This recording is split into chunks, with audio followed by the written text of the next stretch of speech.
Hi friends, നമ്മളിന്ന് ഉണ്ടാക്കാൻ പോകുന്നത് ചക്ക അട അല്ലെങ്കിൽ ചക്ക ഇലയപ്പമാണ്. അപ്പം അതിനായിട്ട് ആദ്യമേ തന്നെ നമ്മൾ വരിക്കച്ചക്ക എടുത്തിട്ടുണ്ട്. വരിക്കച്ചക്കയുടെ 25 ചുളയാണ് നമ്മളിപ്പോൾ എടുത്തിട്ടുള്ളത്.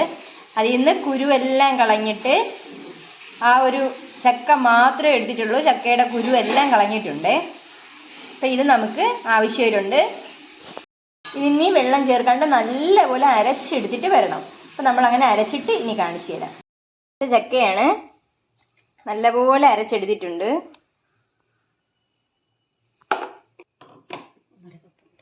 ഒന്നര കപ്പ് ചക്ക ഇപ്പം എടുത്തിട്ടുണ്ട്.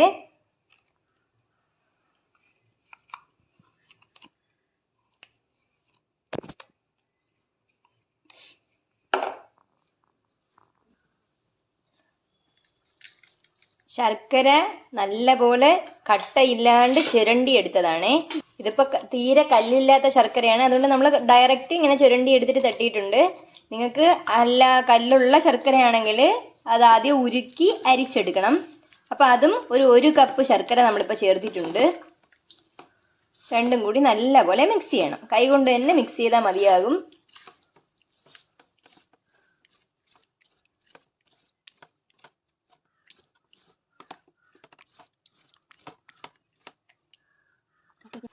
ഇതിൽ കട്ടയൊക്കെ ഉണ്ടെങ്കിൽ നമ്മളിങ്ങനെ കൈകൊണ്ട് തന്നെ ഉടച്ചുടച്ച് കൊടുക്കണം.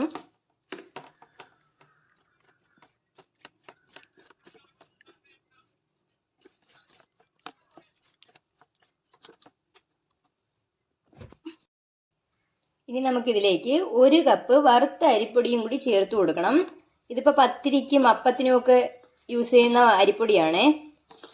അത് കുറച്ചായിട്ട് ചേർത്ത് വേണം നമ്മൾ കലക്കിയെടുക്കാനായിട്ട്. നമ്മൾ ആദ്യം 1/2 കപ്പ് തട്ടി കലക്കിയിട്ട് വീണ്ടും 1/2 കപ്പ് തട്ടി. നിങ്ങൾക്ക് വേണമെങ്കിൽ ഇനിയും അത് ചേർത്ത് കൊടുക്കാം.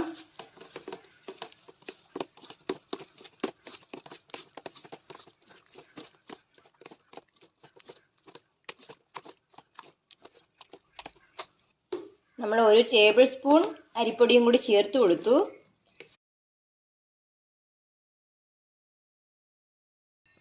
ഈ ഒരു സമയം നമുക്കിതിലേക്ക് 1 നുള്ളുപ്പും കൂടി ചേർത്ത് കൊടുക്കാം. എന്നിട്ട് നല്ലപോലെ വീണ്ടും മിക്സ് ചെയ്തെടുക്കണം. ഇനി ഇതിലേക്ക് നമുക്ക് ചിരകിയ തേങ്ങ 1 കപ്പ് ചേർത്ത് കൊടുത്തു.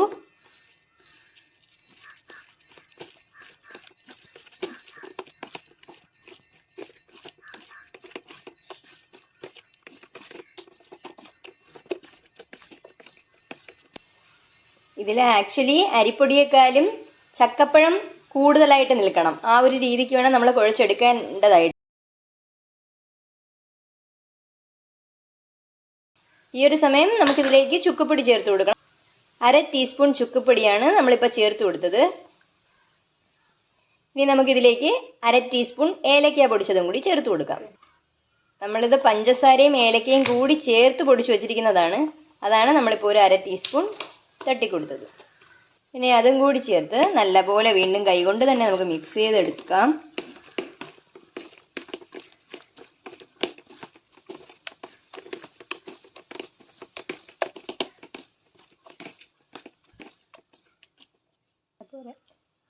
ഒരു 1/4 കപ്പ് തേങ്ങയും കൂടി നമ്മൾ ചേർത്ത് കൊടുത്തു. തേങ്ങ നിങ്ങളുടെ അളവിനനുസരിച്ചിട്ടിടാം. നിങ്ങൾക്ക് കൂടുതൽ തേങ്ങ കടിക്കുന്നത് ഇഷ്ടമാണെങ്കിൽ ആ ഒരു രീതിക്ക് ഇടാമേ. അതല്ലെങ്കിൽ കുറയ്ക്കാം ഇതിനേക്കാളും. നമുക്കിതിലേക്ക് കുറച്ച് നെയ്യും കൂടെ ഒഴിച്ചു കൊടുക്കണം. നമ്മൾ മാവ് കുഴയ്ക്കുന്ന സമയത്ത് തന്നെ നെയ്യോ എണ്ണയോ ചേർത്ത് കൊടുക്കണം. നമ്മളിപ്പോൾ 1 ടീസ്പൂൺ നെയ്യാണ് ഒഴിച്ചു കൊടുത്തത്. ഇങ്ങനെ ഒഴിക്കുമ്പോൾ ഇലയിൽ നിന്ന് പെട്ടെന്ന് വിട്ട് വരാൻ വേണ്ടിയിട്ടാണ് ഇത്.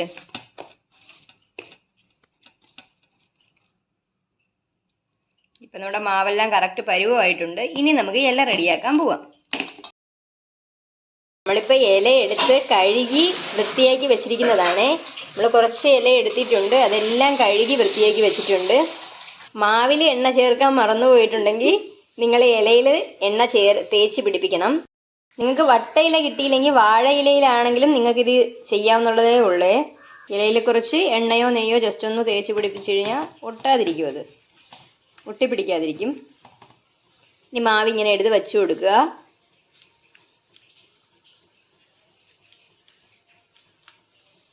കൈകൊണ്ട് നമുക്ക് പരത്താൻ പറ്റിയില്ലെങ്കിൽ നമ്മൾ ഇല രണ്ടായിട്ട് മടക്കിയിട്ട് പിന്നീട് നമുക്കിങ്ങനെ അമർത്തി കൊടുത്താൽ മതി. അപ്പം കറക്റ്റായിട്ട് ഇത് സ്പ്രെഡ് ആയിക്കൊള്ളും. ചക്ക ആയതുകൊണ്ട് തന്നെ ഒട്ടിപ്പിടിക്കാൻ ചാൻസ് ഉണ്ട്.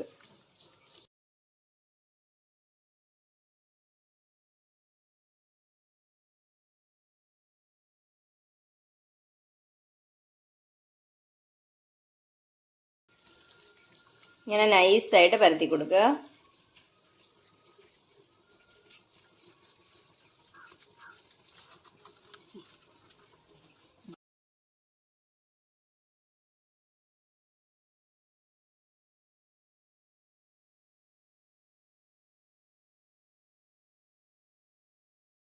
കൈവച്ച് പരത്താൻ പറ്റാത്തവർ വാഴയിലാവുമ്പം ഇങ്ങനെ മടക്കിയിട്ട് ഇങ്ങനെ ആക്കി കൊടുത്താൽ മതി.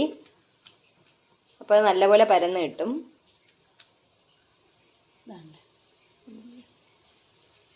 നല്ലപോലെ പരന്ന് കിട്ടിയിട്ടുണ്ട്.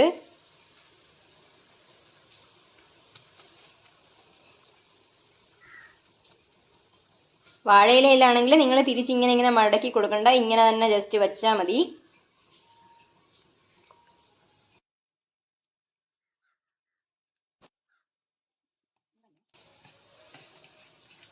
ഇനി ഇതുപോലെ ബാക്കി എല്ലാത്തിനെയും ചെയ്തിട്ട് കാണിച്ചു തരാം.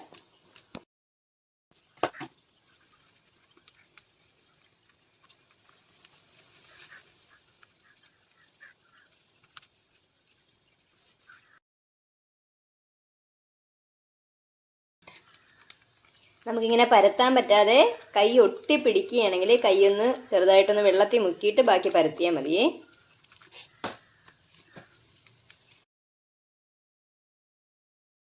നമ്മളിപ്പോൾ ഉണ്ടായിരുന്ന മാവിലെല്ലാം ഇങ്ങനെ ആക്കി വെച്ചിട്ടുണ്ട്.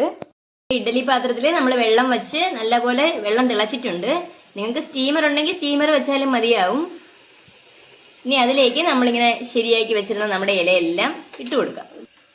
വയ്ക്കുമ്പോൾ സൂക്ഷിക്കണേ, കാരണം ഈ ഹോളിൽ കൂടെ എല്ലാം ആവി വരുന്നുണ്ട്. ആവി കയ്യിൽ തട്ടിക്കഴിഞ്ഞാൽ ഒരുപാട് പൊള്ളും കൈ. അപ്പോൾ സൂക്ഷിച്ച് വെക്കുക.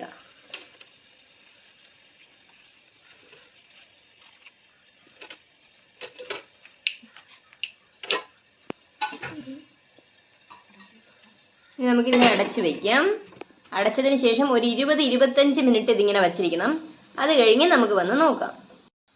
നമ്മളിതിപ്പോൾ വച്ചിട്ട് ഏകദേശം 20 മിനിറ്റോളം ആയിട്ടുണ്ട്. ആവി വരും, അപ്പോൾ എടുക്കുമ്പോൾ സൂക്ഷിച്ചെടുക്കണേ. നമുക്ക് എടുത്തിട്ട് നോക്കാം അത് വെന്തോന്ന്. നമ്മൾ തുറക്കുമ്പം തന്നെ ഇങ്ങനെ ഇലയുന്നത് ഒട്ടിപ്പിടിക്കാണ്ട് ഇളകി വരികയാണെങ്കിൽ നമുക്ക് മനസ്സിലാക്കാൻ വെന്തിട്ടുണ്ടെന്ന്. അപ്പോൾ നമുക്കിനി തീ ഓഫ് ചെയ്തു വിടാം. അപ്പോൾ നമുക്കിതിനെ ഇനി ഇതിൽ നിന്ന് എടുത്തു മാറ്റാം.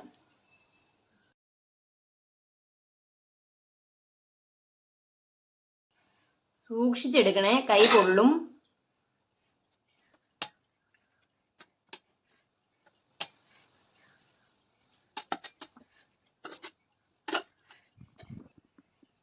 അങ്ങനെ നമ്മുടെ ചക്ക അട റെഡി. അപ്പം നമ്മുടെ നല്ല സോഫ്റ്റ് ആയിട്ടുള്ള ഇലയട കഴിക്കാൻ പാകത്തിനായിട്ടുണ്ട്. നല്ല സോഫ്റ്റ് ആണ് കേട്ടോ, നല്ല സോഫ്റ്റ് ആയിട്ട് വന്നിട്ടുണ്ട്. നല്ല മണമൊക്കെ ഉണ്ട് കേട്ടോ. അപ്പം എല്ലാവരും ഇത് വീട്ടിലൊന്ന് ട്രൈ ചെയ്ത് നോക്കണം. എന്തായാലും ഇഷ്ടമാവുകയാണെങ്കിൽ ലൈക്ക് ചെയ്യണം, ഷെയർ ചെയ്യണം, നിങ്ങളുടെ സജഷൻസ് കമൻറ്റ് ചെയ്യണം. സബ്സ്ക്രൈബ് ചെയ്യാൻ മറന്നു പോയിട്ടുണ്ടെങ്കിൽ സബ്സ്ക്രൈബും ചെയ്യണം. താങ്ക്